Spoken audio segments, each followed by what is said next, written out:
We are thrilled to welcome you to the second annual online conference for educators. Our session today, Social Media and Social Studies, Engaging Students in Their Medium. I would like to introduce our presenters. Dr. Peggy O'Neill-Jones directs the Metropolitan State University of Denver Library of Congress Teaching with Primary Sources Regional Program. Publications include Technology Integration, Linking the Learner to Learning from Corn Chips to Garbology, The Dynamics of Historical Inquiry. Peggy researches and presents nationally and internationally about the connections between emerging social media learning. Kelly Jones-Wagge is a social studies teacher at Overland High School in Aurora, Colorado, and an affiliate faculty member at Metropolitan State University of Denver. Kelly has presented locally and nationally about how to integrate technology into the secondary classroom. Peggy and Kelly, welcome, and take it away. Thank you. Thank you. And Kelly and I are excited to share what we have figured out and learned and what we hope to learn from you with using social media with social studies. Today's objectives are listed on the screen, and I won't read through those, but you can go back and read those as well as they're listed in our Google Doc. We have a Backchannel, which is a Google document that you can use to, we'll ask you to type your name, your grade level, and where you're from. So at any point, and now or anytime during the session or even afterwards, you can just go in and type some of your name, your grade level, and where you're from. Okay, so let's get started. So one thing is we want to get an idea of the social media that, if you're using it, the type that you use already. Okay, so I see blogs. So none with students, but Facebook for personal use, okay. Google Maps, oh yeah. Geography, although I'd like to hear more about how you use that as well, and Google Maps with primary sources. Twitter, oh perfect. We're going to do a Twitter activity today, and I will be so interested to get everyone's reaction with the way we use it and the way that you use it. SurveyMonkey, perfect, okay. Instagram, okay. LinkedIn, that's interesting. I want to hear more, especially either in the chat or the Google Doc about how you use LinkedIn with your students. So why use social media? Well, there's an engagement factor with social media, engaging the students where they are on social media. No doubt they'll happily pull out their phones and jump on their platform that they're using, and to get them to where you need them to be, which is the learning target. The other part about social media is using social media for expression. So using social media as the format for them to express their knowledge or their understanding of a concept or a topic. So when we talk about social media, there's reasons to use that, of course, many reasons. Instant communication, it's time and geography independent. So that your activity doesn't just have to happen in your classroom, it can happen in different places. It encourages conversation, and you all know that when you have different types of students, the ones that raise their hands and answer immediately and monopolize the conversation, as well as the ones that are very thoughtful, they're just not out there all the time. It is a different medium or a different channel by which to allow students to talk. And it also promotes a community of learning. So one of the things that we wanted to use was this conversation prism. This to Kelly and I is what most teachers see when we talk about, well, let's use social media. They see this big blast of social media tools, and when we zoom in even more, it's even more confusing, overwhelming, and I feel like, and you guys can express how you feel, but when someone says, oh, let's use social media in the classroom, you're like, and we begin where? So this is how Kelly and I want to, how we try to make sense of it. What we're going to do is examine the ways in which you can use social media and primary sources to engage students in historical thinking. So we're going to rethink the framework and social media in the context of social studies. So Kelly, is there anything you want to add before I move on to our new framework? So one of the things that, and we'd had this conversation several times, is that when we're talking about social media and the way that it's used, there are different ways in which you can either bring social media into your classroom as a source, or you can use it as a way for the students to express what they understand. And so most of what we're going to talk about today is using social media for the students to express their knowledge and their learning. But there's also a way to bring it into the classroom if you want to, as a resource in and of itself. And so we'll kind of walk you all through that as we go. And just a reminder, Kelly is a high school social studies teacher, so she's in the trenches with this, and she also uses social media. So this is the way that we try to make sense of it, and let's see if this helps you make sense of it. There are three things three concepts that we're looking at to distinguish the media type, the expression form, and the social media tool.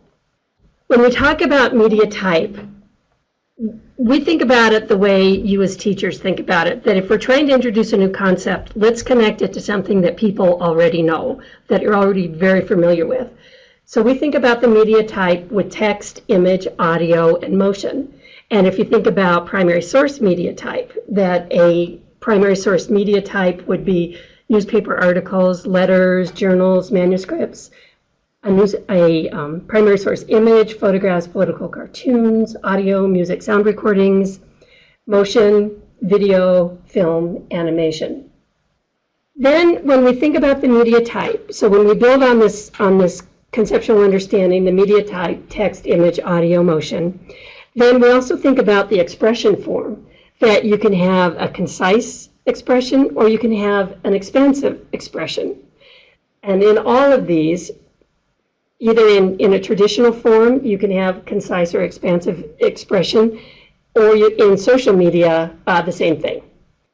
Here's our big chart on how we try to put this together. So Kelly, Yeah, so when we made the discussion about really what this looks like, and one thing as a teacher, and I don't know about the rest of you, but I always feel like people are adding more and more to what I'm supposed to do and how I'm supposed to do it. And there came a point in which I was very overwhelmed with how do I use the tools that are available to me, and at the same time, how do I get the students to engage in what we're doing? And so one of the ways that I decided that I had to do this was that if I wanted to bring social media into my classroom, is that I had to make certain that that I was taking something off my plate at the same time that I was adding something else. And so that's what this really became for me, was making certain that if I was going to use Twitter, I was going to use it to replace something. And so the idea is that I was going to replace the idea of doing a brainstorm where I had the students read through something or look at an image and tell me what they saw, and then we would write it all on the board. And instead of doing that, I wanted to use Twitter as a platform for students to brainstorm as they were going through primary source activities. And it gave me both a good thing in the sense of I was able to get students who don't normally participating. I also got information that I may not have gotten otherwise, and it allowed students to kind of move through the process at their own pace. But at the same time, you also kind of have to monitor just a little bit more because they are using social media in the process. And there are some back channel ways in which they're not as public with Twitter that you can use, especially if you have a younger population of students, or if Twitter is not something that you're comfortable with. There's a few back channel social media applications for it as well. The other thing that I really had to kind of keep in mind was what exactly did I want the students to be able to do in this process. And so you can see the idea of a concise response from the students is under Twitter because they're limited to 140 characters. I can't expect them to write a 5-paragraph essay in 140 characters, but I can if you take a look over on the right-hand side where it talks about the WordPress and the idea of a blog replacing information. And that was one of the big things for me, was making sure that I understood, like, what did I want the students to do with the information and how did I want them to express their knowledge? Instagram I use to replace when students made posters. Flickr can sometimes replace a gallery walk. There's a few other ones in here with VoiceThread and SoundCloud on ways to replace things like Think, Pair, Share or Round Robin. Vine we'll go over a little bit today, and that can replace a jigsaw. And then the other thing is the famous PowerPoint presentation where students copy and paste everything onto their PowerPoint and stand up there and read it to the class, and it's all very exciting for us all. And instead I started having my students make videos and then uploading them to YouTube. And so that way they weren't standing there telling us what was on their PowerPoint presentation. Instead they made a video and they presented it to us that way. And so it was a much more engaging way to get the students to express their knowledge in a way that they had never been able to before. And this is not by any means an exhaustive list. These are examples that we put together. If you follow our list, our chart along from left to right, for example, the media would be text.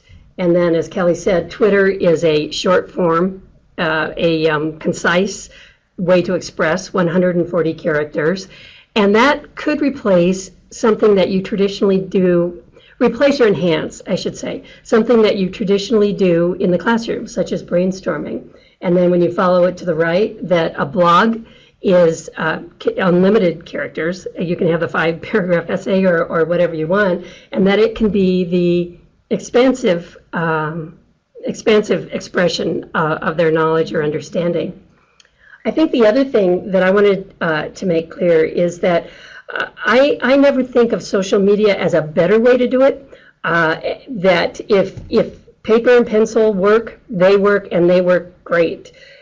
The way that we try to take social media and connect it with traditional instructional strategies is that it could be another way to enhance what you're already doing, to engage students that you might otherwise not be able to engage. And of course, they're going to love it when you tell them to take out their phone because we're going to have a brainstorming activity. So there is our trying to take this big glob of social media and put it into a framework that makes sense for teachers. So now we're going to go into instructional strategies in social media. Yep. And Kelly? And I'm going to go through one of the things about social media is originally when I started using it, I really used it as kind of a look at the amazing thing that I found, and I had really no idea what I wanted the students to do. It was more of like a bell and whistle than an actual instructional strategy when I first started using social media. And I realized that I kept adding more and more social media tools, and the students really never became experts in any of them, and I wasn't entirely certain if they were really getting out of each lesson what I needed them to get out of it. And so one of the things that I wanted to make clear was that I had to have an ultimate goal for the lesson. It wasn't just about using the social media anymore. It was about very specifically what was my goal for the lesson and how do I want my students to be able to express their knowledge or their understanding by the time that we were done. Was this a short one where they could express things quickly? Was this something that I needed them to spend more time on? Was this closer to a summative assessment than a formative assessment? And so when I really started boiling down, because I'd gotten so overwhelmed with so many social media tools, I really started saying, okay, what are the things that are going to get me where I need to go and get my students where they needed to go and engage them in a way that sometimes there are some topics that just aren't that exciting. And so I needed to make them a little more exciting using social media. And so I really wanted to go through and kind of take a look at the traditional instructional strategies. If I wanted my students to brainstorm, okay, so we're going to use Twitter to brainstorm. Or I wanted my students to analyze a primary source and I wanted them to simply look at what was there, then Twitter was a great way for them to do that. But if I wanted them to take a look at multiple primary sources and I really wanted them to analyze the impact of that, then I really needed to look at a different social media tool for them to be able to do that. And so that's really what it came down to as far as when I started rethinking the traditional strategies. It was what strategy and what tool is going to serve my students the best. We're going to try a primary source analysis using Twitter. So this is, again, using a familiar framework or a familiar concept and then taking it over to the social media realm. And on the screen is the primary source analysis tool from the Library of Congress. where you have students look at a primary source and they observe, they reflect, and they question. What we're going to try is to do the observation part with Twitter, and Kelly will explain a little bit more about the activity in a minute. But one of the things that I wanted to mention is that right now we don't have time to go through the whole analysis activity, but one of the things that I think about with Twitter, in the last one of the last presentations with asking good questions, they were talking about the challenges to have students observe without jumping to inference. Like all of us, when we see something, want to look at something and then jump to the inference. So in the observation phase, observation can slow down that thinking and make sure they look and look carefully before they jump to an inference of what that means. And I think about Twitter as a good tool to do that. With the 140 character limit, it isn't like you can infer a lot, that it might be a good tool to slow down that thinking and actually do that observation phase. And the teacher analysis tool and guide are on the Library of Congress on the teachers page. That's where you can find the activity, or the Library of Congress primary source analysis, which, by the way, on the Google Doc, all of the links to the things that we're talking about, they're all there, and you can get that. So first, let's try this. And Mike, do you think we could put up a poll, and let's find out how many people are on Twitter? There we go. There we go. Oh, look at these Twitter users. Oh my gosh. That'll make this a lot easier. Yeah, that's great. And one of the reasons that we ask is, and I've been asked multiple times before about using Twitter, was that what if my students don't have a Twitter account?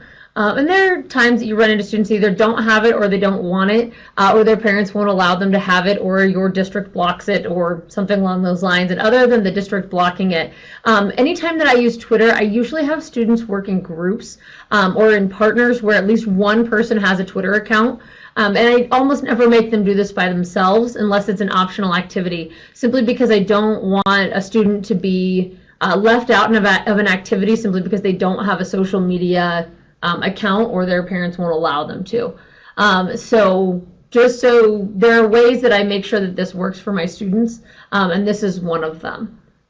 So okay, Mike, if you go ahead and we'll close the poll and we'll move on to the Kelly, go ahead and you can explain. Yeah, so, and Peggy did a good job of explaining one of the things about brainstorming with my students, and the idea of the observation piece is that a lot of times they try and jump immediately to trying to figure out what something is, and so I really have to train them to start looking first before they start trying to jump to conclusions.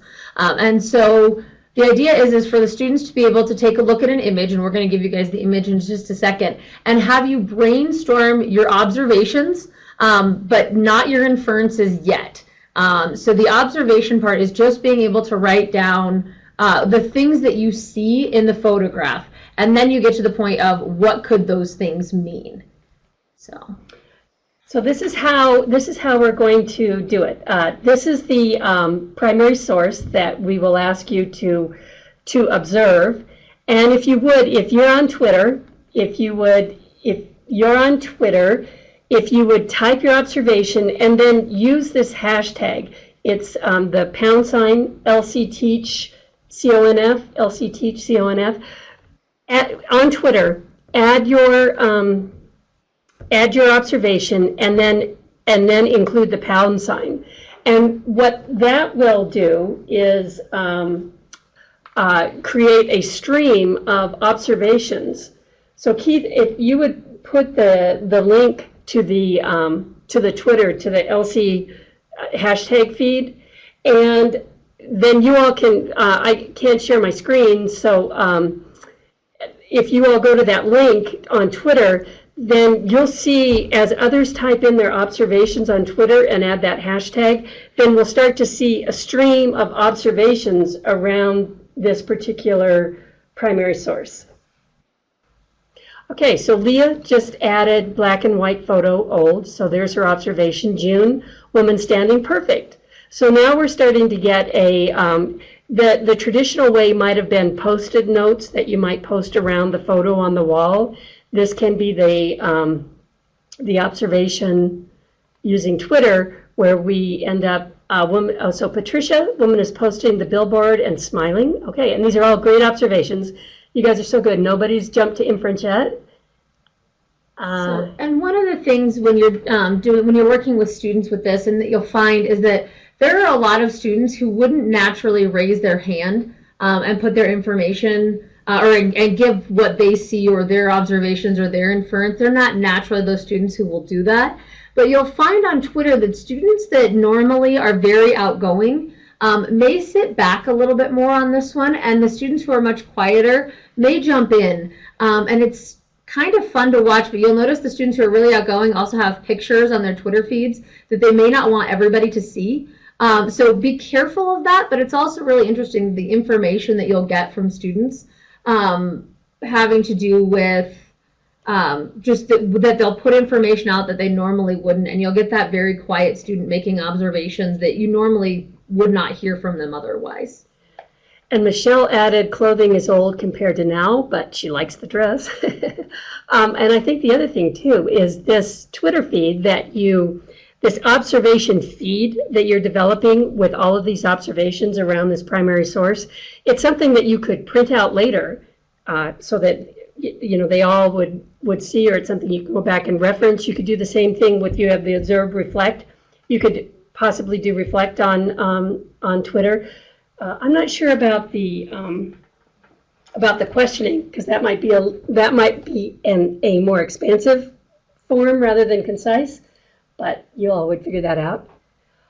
Okay, maybe at this point, before we go into strategies, what about the Twitter activity doing a primary source analysis using Twitter? Oh, okay, so Hope you can use a tool that collects all the Twitter feed.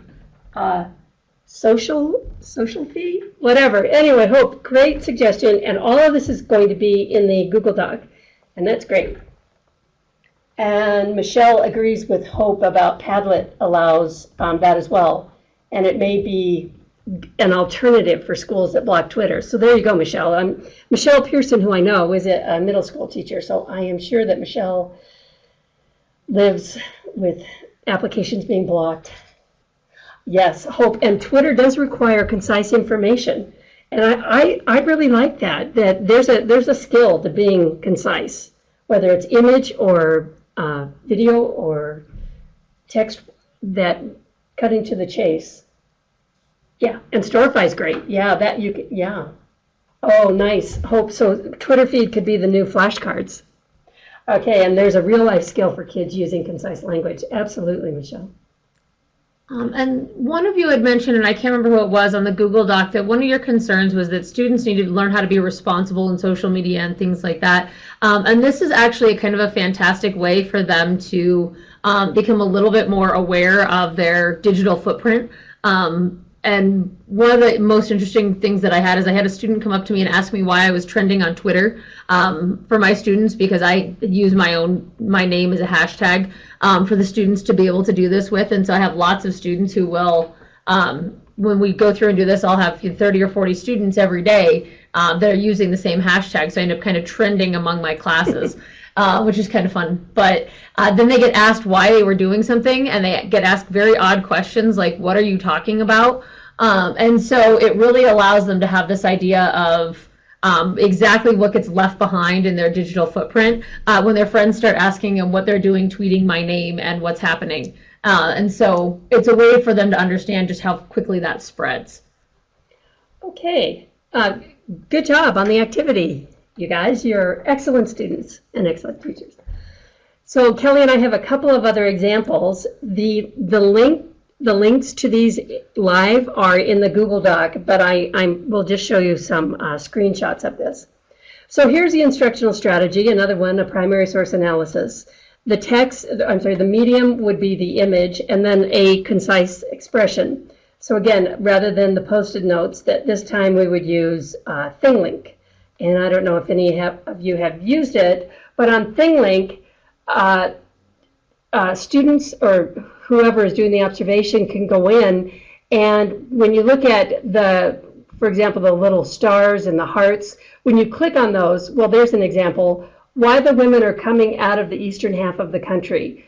So all of these observations that you made in Twitter, well, here's another idea of doing it, putting a primary source up on something like ThingLink, and then having students go around to the different parts of the source and adding their observations.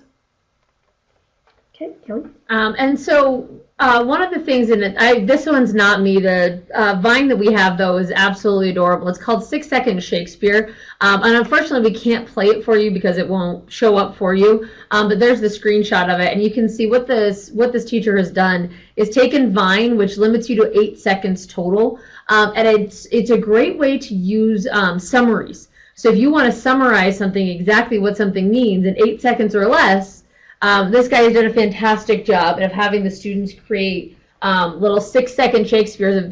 They have to be able to summarize an entire Shakespeare play in 6 seconds. And they've got cute little stick figure drawings and everything else. And I mean, it's fairly simple. Everybody, they're happy and then they all die because that's Shakespeare a lot of the time. And so, but it's a great way to go through and use it as a summary tool. So it'd be fantastic if you had multiple perspectives of something and had students make a Vine regarding different perspectives of the same event. And so I've had my students, I haven't done it with Vine yet, although it's on my list of things to do next year, is I actually want them to take the different perspectives of the Sand Creek Massacre, because it happened here in Colorado, and go through and create a 6-second Vine about Sand Creek, but I have to be a little careful about making sure it stays PG, and Sand Creek's a little hard to do that with, but it's one of the things that I want students to be able to compare the different perspectives, and so Vine would be a great way for students to go about doing that. And Keith added the link to the YouTube, which you can look at now, or you can look at later, the YouTube with the examples. And then the other way to do it, if you're looking for something slightly longer, is Animoto. They have about 30 seconds for free, but you can go longer. And we have the link up here for you as well. And this is one that I used in my economics class for students to do a very quick 30-second difference between economic systems. And it's a very quick assignment, but it was 30 seconds. It took them probably about an hour to put the videos together. So we have a sample one for you up here that we use to compare these different economic systems. And so it's a way for students to express, again, this idea of summary. And so it depends on what you want your students to be able to get out of it. If you get, when it comes to Animoto, you can sign up, I believe, for like an educator kind of sign in. Oh, did somebody put it up there? Patricia. Okay, good. Yeah, and you get a little bit longer. Mm-hmm. So you can have longer videos with Animoto once you have an educator account. And this one was made actually before they gave you that option, but you do have it. So thank you. And the next one. And the next one is a WordPress. And this is one of the things that I used for my students as an exit ticket. And the link is up there, and we have a screenshot for you afterwards. And so I come up with really complicated questions for my students because I can. And I figured that they would be able to, they would really be able to tell me about more information on a blog versus on Twitter. And so when I ask them to do it, I ask them to go through and really answer them a lot more in depth on a WordPress. And the difference between this and a regular exit ticket where they write me a paragraph and hand it to me is that everyone else in the class can see this, and then everyone else in the class is expected to respond to this. And so you can't get away with a student who just doesn't want to do it, and students put a lot more thought into it when everybody's going to see it. And so it's a way for them to also be able to share ideas with each other that if they just wrote it on an exit ticket, they'd never be able to do that. They would never be able to have that information to hear what everybody else is thinking. And sometimes that kind of group think is very helpful when it comes to complicated questions. And so it not only lets me know what students are understanding, but it also lets them build off of each other. And so I liked the blogs for those purposes of them being able to build on each other's ideas that you can't always do in a classroom setting with them writing it on a piece of paper. They just can't all see it at the same time. Okay, well, at this point, we would like to get your ideas about how you might use social media and primary sources to engage learners. And Michelle said if your school has Google Classroom set up and the Google email blog spot is good. Any ideas about an instructional strategy you might change or replace with social media? And June, so June she's liking Twitter in the classroom, great. Oh, and ideas for elementary students. That is not my forte. Well, I bet we have. But I bet there's people here who are better than that than I am. Anyone out there who has ideas for elementary students? I'm wondering if Google Expedition could somehow work with the Library of Congress. Good thought. I don't know. I have no idea. Yeah.